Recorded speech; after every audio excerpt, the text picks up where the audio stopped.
everybody. Hello, Jen. Good Welcome to the morning. Victoria Real Estate Show. It is Thursday. It is October 24th of 2024. And today we're going to be talking about mortgage rates because there's a big announcement recently, and Jen's going to take the lead on that one because she knows all the numbers and stuff. But we don't have Jane here today, unfortunately, but she's here in spirit, so she's probably watching from somewhere. How you doing, Jen? I'm doing good.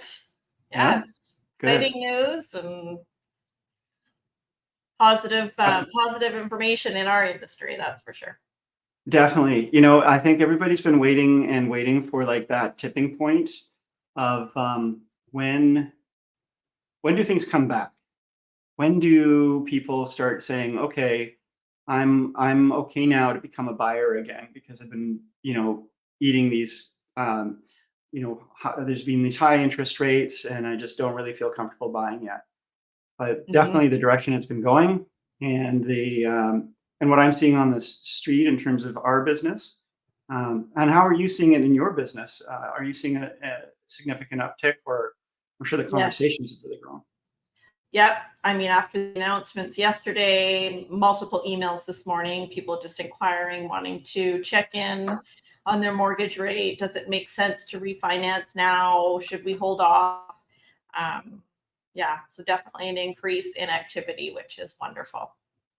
I'm sure you get those questions, you know, should I, change my, should I lock in? Should I this? Should I that? At all times throughout any economy, throughout any interest rate change, up or down, I suppose. Um, but now it's just louder. Is that right? Yes. Yep. Yeah. Yep. Yeah. Exactly. Or people that have done renovations and, they've got that money on a home equity line of credit. Does it make sense, combining the two?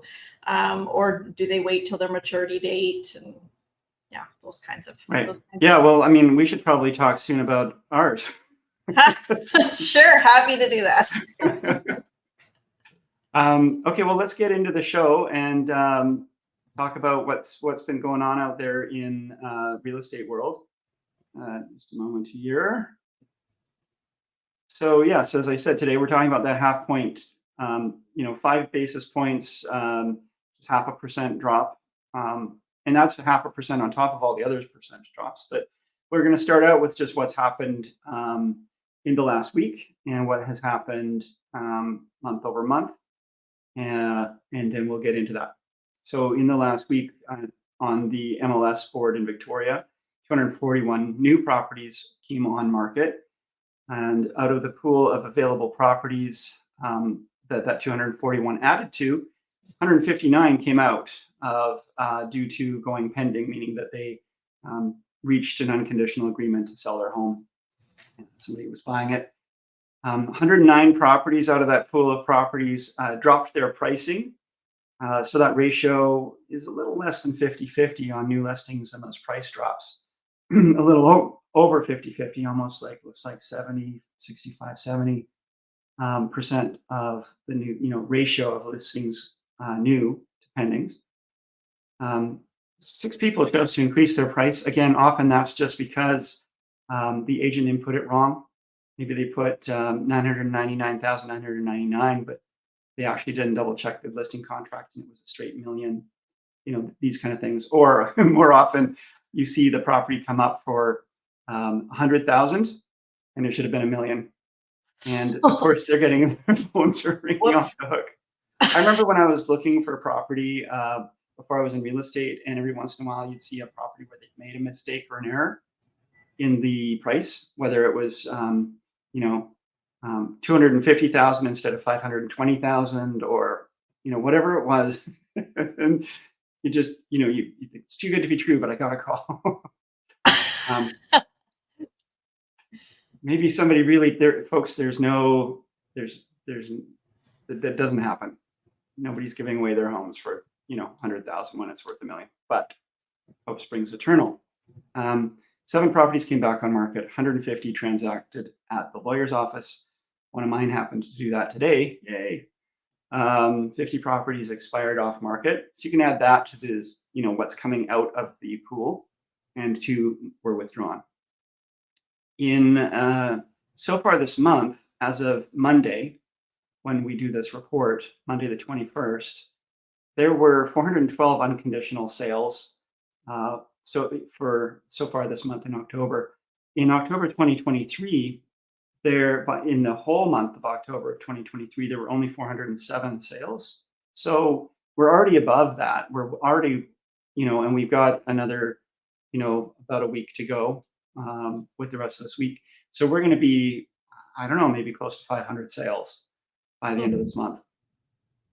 We have 773 new listings have come on so far, and that's probably, compared to 1,100 for the full month of October 23.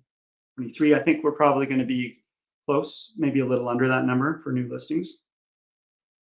And then active listings were, fairly significantly up over last year. We have 3,209 active listings as of Monday. And last October, at the end of the month, there were 2,756. So that's that. So Jen, Okay. talk to us. Well, so yes, the Bank of Canada yesterday, they cut their overnight lending rate to 3.75%, and that's 0.5% reduction. What that will translate to borrowers, or those that have a variable rate mortgage, line of credit, loan with a variable rate, that's going to be a reduction of 0.5%. So that's great news. The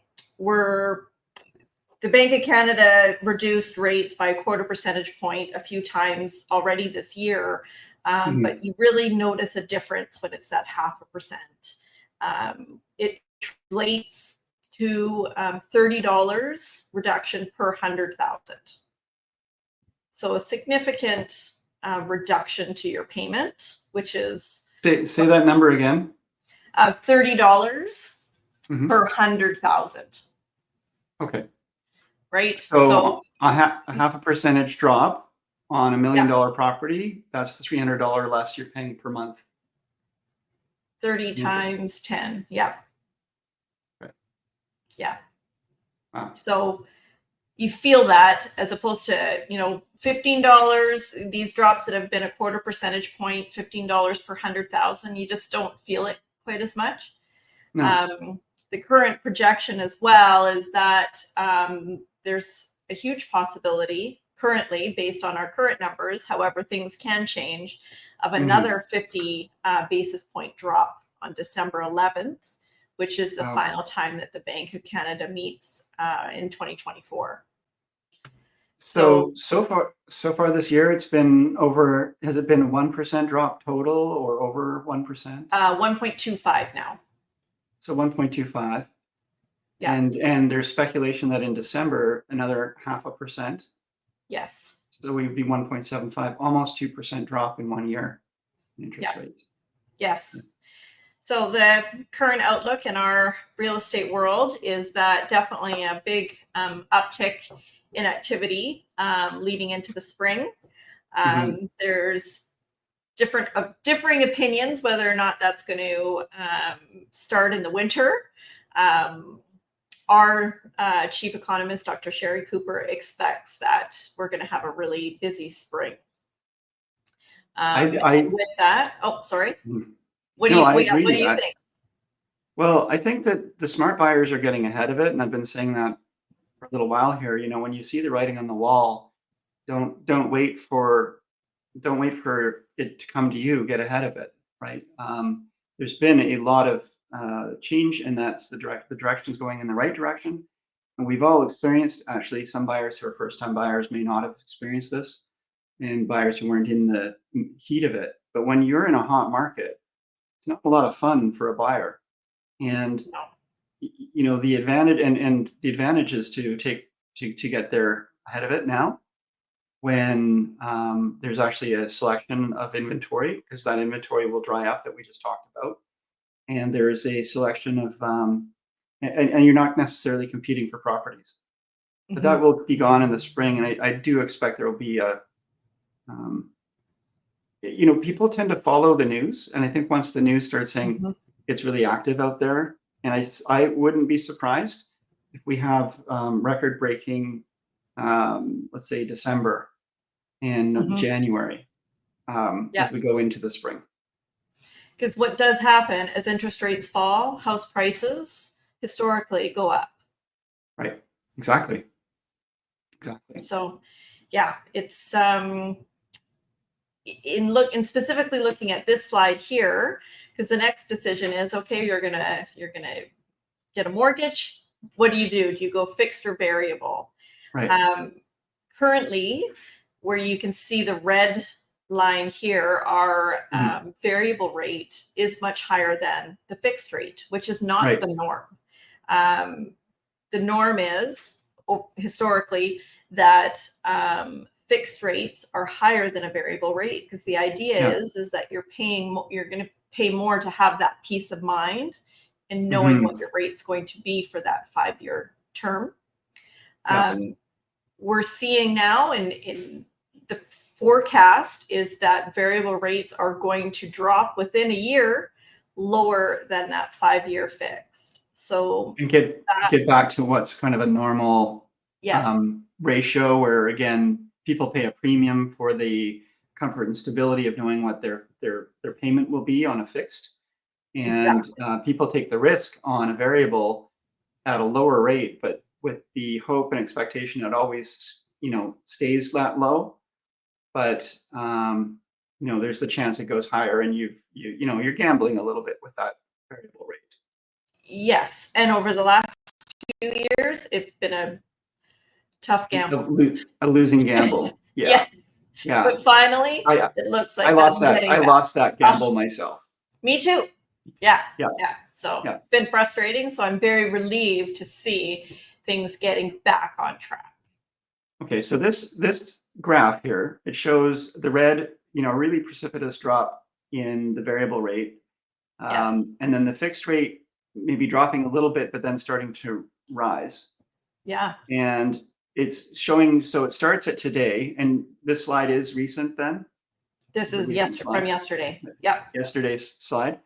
So realistically, if things go as forecast, then definitely going variable is the way to go over the next 5 years. Exactly. Yeah. Okay.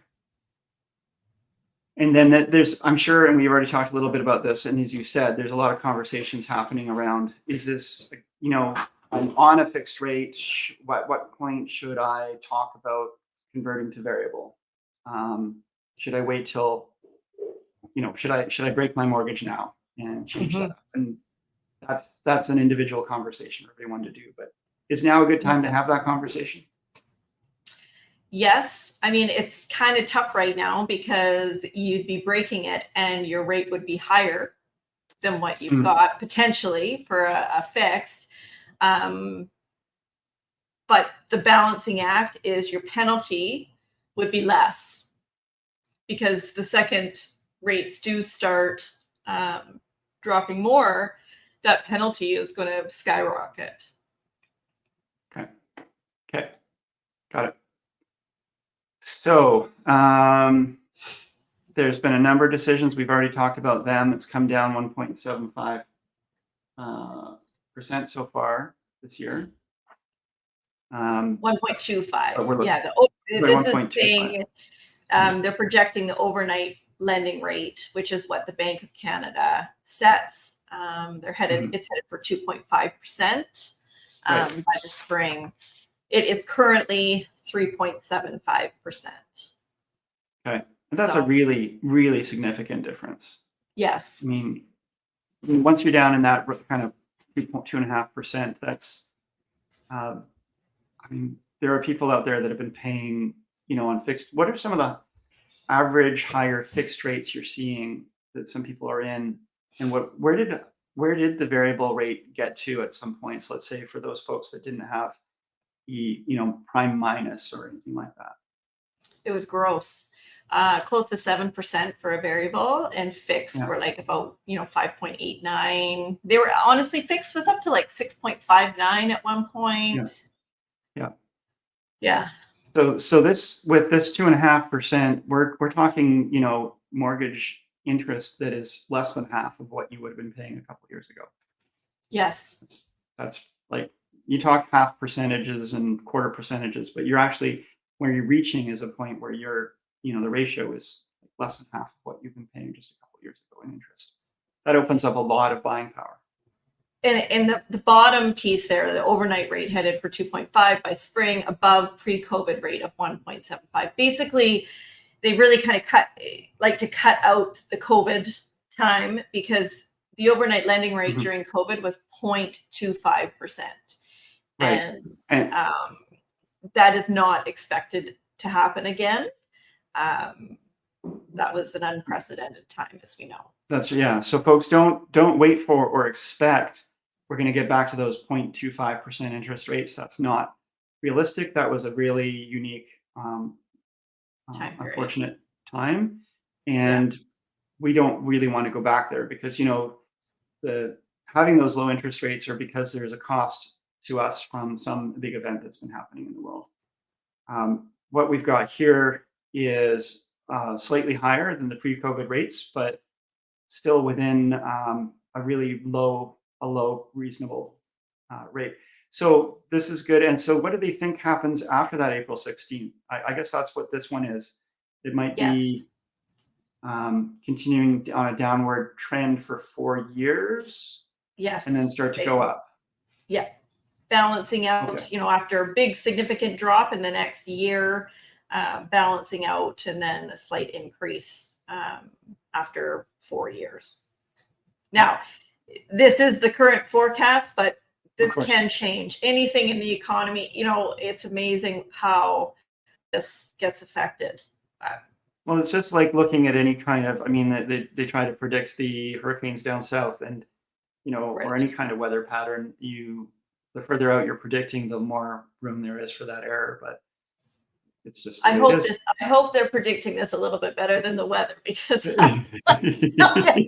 amount of times you look at the forecast and it says rain, and then by the time the day comes, it's beautiful and sunny, which I appreciate. I think, more generally, they have a better overall. I hope so. So what have we got? This is just a really happy slide. Yes, everybody cheering. Yay. This looks like it was made by AI. I think so, yes. Yeah. Yeah. Doesn't it? It has a look, I find, the AI kind of generated stuff.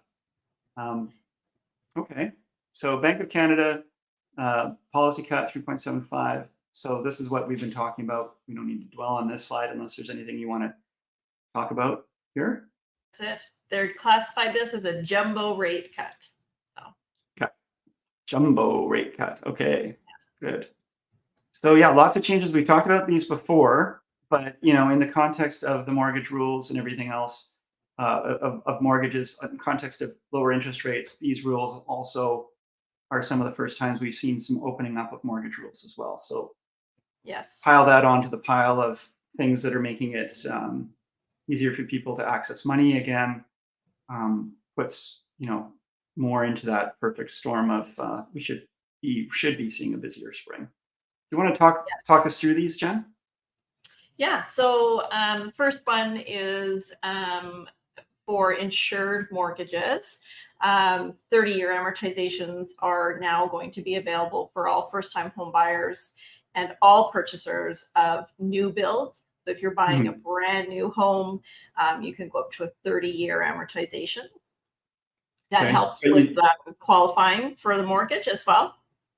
Right, because you're not paying it over 25 years; you're paying it over 30. Yes. So your payments are just slightly lower.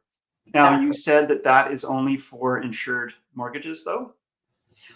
You can get a 30-year amortization for uninsured as well, but it's new. That's been around for a long time. What's new is that they're allowing a 30-year mortgage for an insured mortgage.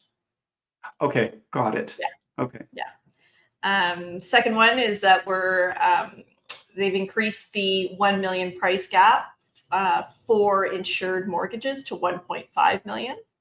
So that's lots of people are usually, or in our area anyways, that 1.1 to 1.2%. It's got a suite, but they don't have the down payment available. So they're stuck at that, they've been stuck at that $1 million cap or buying a property Mhm. without a suite. So this is going to be wonderful. I don't think we're going to see much up to that 1.5 million, but I feel that there's going to be a lot of activity around the 1.1 to 1.2. So Yeah. your required down payment is now much less. Right. You're no longer and this has been this artificial stopping point, the $1 million price cap, where people with less than 20% down just are completely out of the market above $1 million. Now they are within that market up to 1.5 million. And what we were seeing was this drop off in it, kind of like a desert, not exactly a desert, but the pricing between $1 million, $1.2 million tended to get skewed because people would come up against that artificial $1 million barrier and not be able to go above. So some Right. sellers were coming down under the million just to get the sale, and then otherwise, it just it took some of that inventory away from that lower price point. So that's going to be interesting, and so this add-on here, it says about 20% of housing is priced between 1 and 1.5 million. So that does definitely open up more sales for those people. And in Victoria, especially, where average pricing is like around 1.3 ish, goes up and down.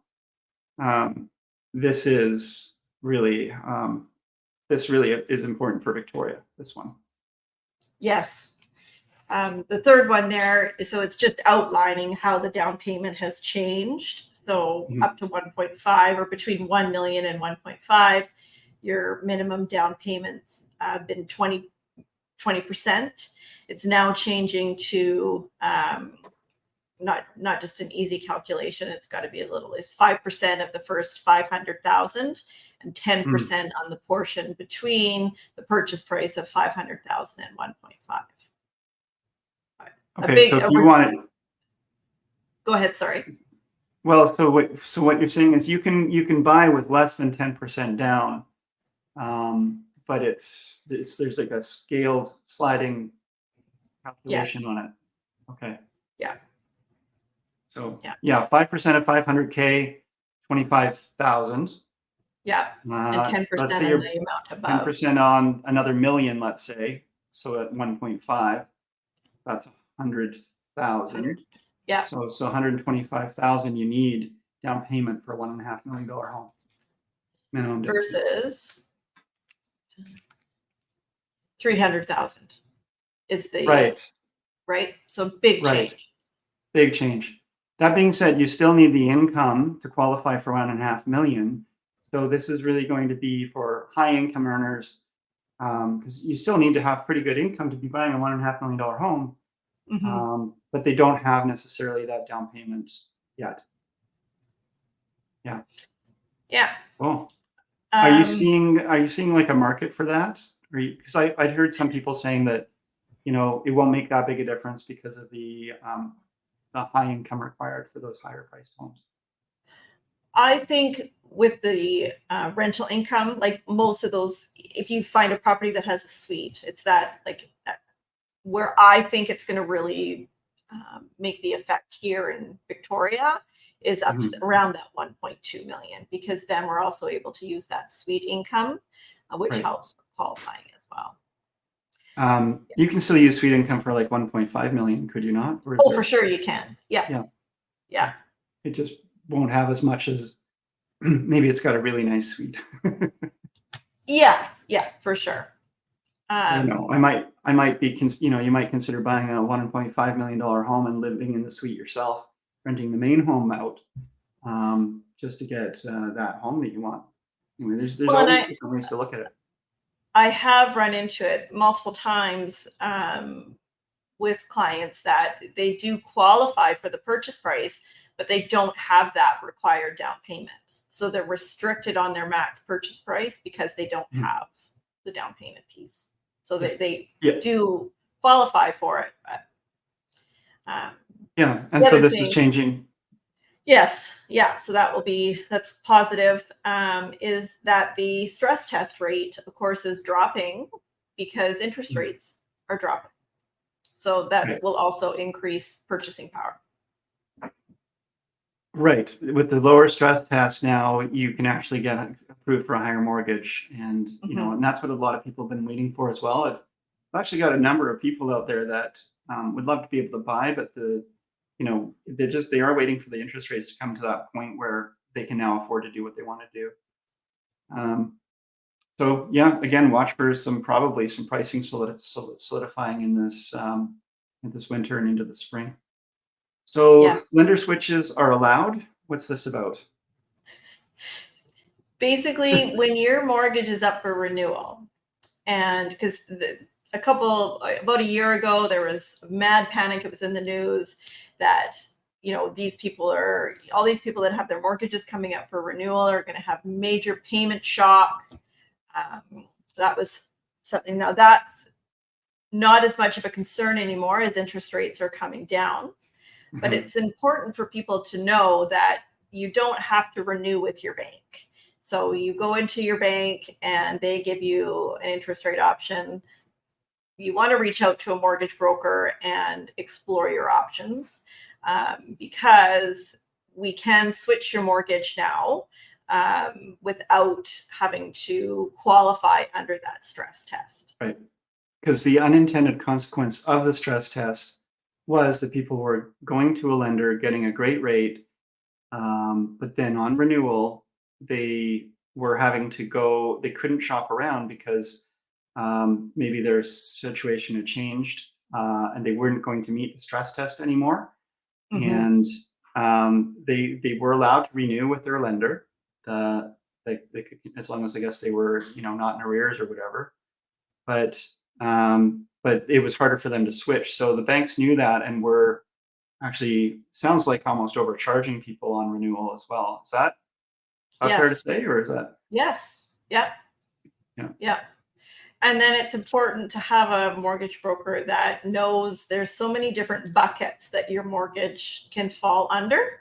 So there's this, this little statement here, insured and an uninsured mortgage. And what's an insurable mortgage? What is that, right? So your mortgage broker would know or should know that as long as your amortization is under 25 years, or 25 years and under, we can transfer your mortgage under this insurable bucket, which potentially means better rates than what your bank is able to offer you. Right. So again, yeah, everybody talk to your lawyer. So I'll read this one. Lender switches are now allowed without the federal mortgage stress test for all insured and uninsured mortgages. And this may be extendable to insurable mortgages as well, which is what Jen just clarified. Yeah. Okay, so next we've got insured refinancing is allowed to build up to 3 independent add-on units to already owner-occupied homes for long-term rental. And there's some caps on that. So that's interesting. This one I'm not really sure about. Honestly, I don't know. So I guess a recent program came out where they're trying to encourage people to build suites, providing a loan up to $40,000, I think was the cap, but you have to rent the property under market value. I feel like this change is kind of a red herring. Yeah, right. But I don't know what fine print is involved with that, because I don't understand, honestly, how the property value can be up to $2 million. Maybe that's because with the increase of putting the suite in, if that value then increases, it will, of course, but it can't go above $2 million. So there's certain legislation that comes in that, honestly, folks, it looks interesting on paper, and then we kind of ignore it and don't spend a lot of time on it because we realize it's actually never going to get used. Yes. And so this is triggering for me. Yes, there was this idea that you can, oh no, this is not. I mean, there's the ones where you can partner with the government and they will finance a portion of it. That's not what we're talking about here. But No, there are, it's a yeah, the one takeoff where on you, that, I feel like. yeah, the one where they'll lend you money to build a rental, but you have to rent it for a certain length of time and a certain amount of money. And when you do the math, it just doesn't actually add up to being a benefit to someone No, because they're not able to raise rates. They're not able to profit from the rental, and they're better off actually just doing a regular loan. So exactly. again, folks, dive into some of this, but look at the other options as well. And sometimes some of these things look great on paper, but they're just not going to work in real life. Yeah. So I haven't spent a lot of time on that one, and so I can't speak to this one with any kind of authority myself. I have to dissect it more as well. I'm not Yeah. clear on it. But that will come as, yeah, all these changes are taking place. December 15th, I believe, is the date that. Right.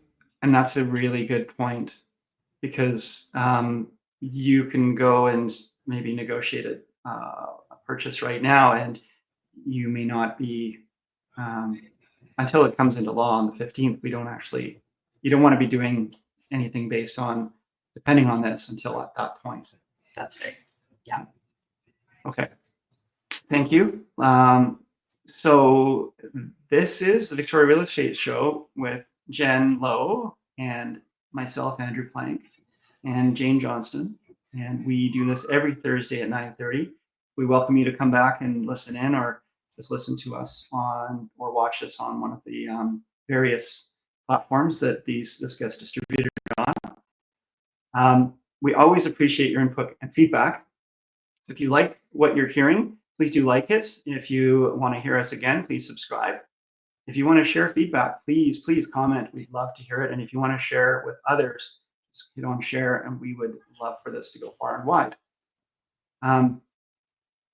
We do this weekly needs and wants with Jane and I, but Jen, do you have needs and wants? Like, what's your perfect client? What do you I would say anyone that just wants to explore their mortgage. If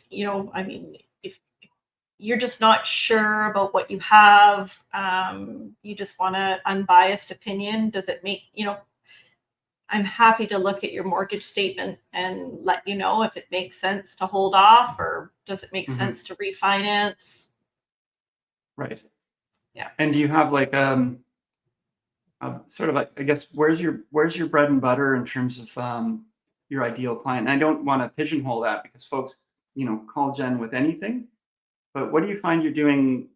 Like, what makes you happiest? Helping new first-time buyers or renewals? I or are you just happy no matter what? Always happy, yeah. I'd say first-time buyers as well as mortgages that are coming up for renewal and doing a switch transfer. I've got that nailed down with the different types of switches that we can do to get you the better rate. I'm dabbling in private mortgages a little bit more than I used to, but I don't do a ton of that kind of business. Okay, good to know. So it's available for private mortgages, and they do have a space and a niche for some people where they make a lot of sense. And I guess what would an example of, like, let me try this, but an example of someone needing a private mortgage might be someone who isn't going to qualify for traditional mortgage might see an opportunity in the marketplace where there's maybe their neighbor is selling privately. They know it's a really good price. They want to be able to buy it. They don't actually qualify, but they know that it's an opportunity and they don't want to miss out. So they're willing to pay a higher interest rate for that lower price point. Or is that a good use case? Or yeah, it's more unique circumstances. With private lending, the focus is on the property. So that's the most important piece. You're paying a higher rate because from the lender standpoint, it's deemed to be a slightly higher risk. Right. We have a question from the audience. Yeah. All right. I'm getting SK. 3.61% for renewal from the market for 3-year fixed. My remaining mortgage is 528. Yes, 3.61 is a great rate for a 3-year fixed. Yeah, that looks great. That is under the target for where variable rates are expected to go. So that's a good option. What So in it other is words, important to consider as well. Oh, Mhm. sorry, go ahead. Well, so the question here was, is it a good rate or should they go variable? And 3.61 for renewal, you're saying sounds like it's better than going variable at this point. But Yes. sorry, you were saying further to that? One more thing is that is there a chance that you'd be looking to get out of your mortgage prior to the maturity date? As if fixed rates do start rising, there's a possibility that your penalty could be significantly higher. Right. So you just got to balance that out as well. In that sense, it may be better to go with the variable. So that's the holistic view of it, where yes, on the base numbers, 3.61 is great, and for the 3 years, but what is your 5-year plan? What is your 10-year plan? And are you going to be making a change that, or within those 3 years even, that could cost you? So look at the big picture. Yeah. Okay. All right. Thank you, SK. So needs and wants for myself. I've helped a lot of buyers and sellers recently. I'd sure love to get some buyers out into. SK says, awesome, thank you. You're welcome, SK.